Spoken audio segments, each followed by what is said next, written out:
राम जी राम राम। कार्तिक मास भगवान विष्णु को अत्यंत प्रिय है, जो शुरू हो चुका है।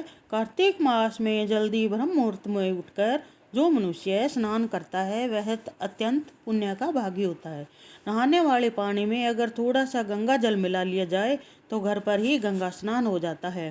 कार्तिक मास में श्रीमद् भागवत गीता, कार्तिक महात्म, पूजा पाठ, जप, तप, स्नान आदि करने से अत्यंत गुणा फल मिलता है। इसमें तुलसी पूजन और दीप दान का भी बहुत अधिक महत्व है। बोलो विष्णु भगवान की जय। कार्तिक मातम तीसरा अध्याय शुरू। सत्यभामा बोली, हे प्रभु, आप तीनों काल स्वरूप और काल के सभी भाग सम है, फिर कार्तिक मास उत्तम क्यों है? प्रभु, तिथियों में एकादशी और महीनों में कार्तिक का महीना ही आपको प्रिय क्यों है? श्री कृष्ण बोले, हे प्रिय, एकाग्रचित्त होकर वेणु के पुत्र पृथु और महर्षि नारद का संवाद सुनो। जिसे पृथु ने नारद जी से पूछा, तब नारद जी ने कार्तिक मास की महिमा बताई। नारद जी बोले, सागर का पुत्र शंख नामक राक्षस त्रिलोकी को मथने में समर्थ हुआ। उसने सभी देवताओं को स्वर्ग से निकालकर इंद्रादि के अधिकार छीन लिए। सभी देवता डर के मारे अपनी स्त्री पुत्रों सहित बहुत दिनों तक सुमेरु पर्वत की गुफा में रहते रहे।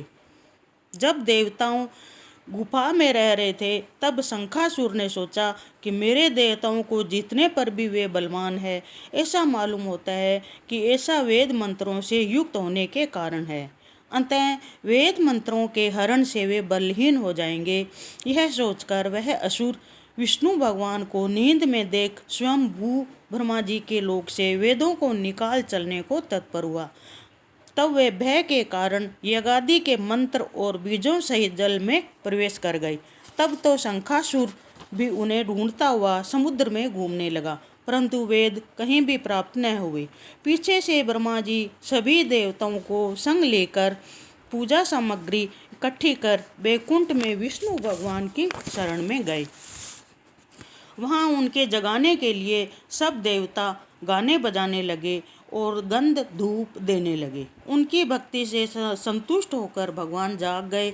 तब सभी देवताओं ने दर्शन कर षोडशोपचार से पूजा साष्टांग दंडवत की। तब भगवान विष्णु उनसे कहने लगे, हे देवताओं, मैं तुम्हारी पूजा आदि मांगलिक कार्यों से प्रसन्न हूँ और तुम्हारी अभिलाषा पूर्ण करने का वरदान देता हूँ। जो मनुष्य अश्विनी शुक्ल पक्ष की एकादशी से देव उठनी एकादशी तक पहर रात्रि रहे तुम्हारी तरह भजन कीर्तन करेंगे, वे मुझे प्रसन्न कर मुझी को प्राप्त होंगे। मेरे लिए लाए वे पाद्य अर्ध्य आचमन आदि अनंत गुण होकर तुम्हारे सुख का कारण होंगे। शंखासुर द्वारा हरण किए हुए जल में स्थित वेदों को मैं शंखासुर को मार लाऊंगा।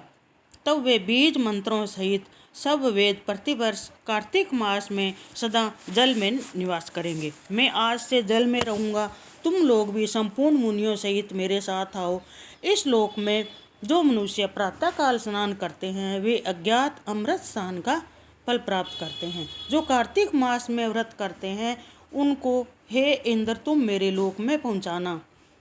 तुम सदा विघ्नों से रक्षा करना। हे वरुण, तुम उनको पुत्र आदि देना। हे धनपति कुबेर, तुम उनकी धन वृद्धि करो, जिससे यह मेरा रूप धारण कर जीवन मुक्त हो जाए।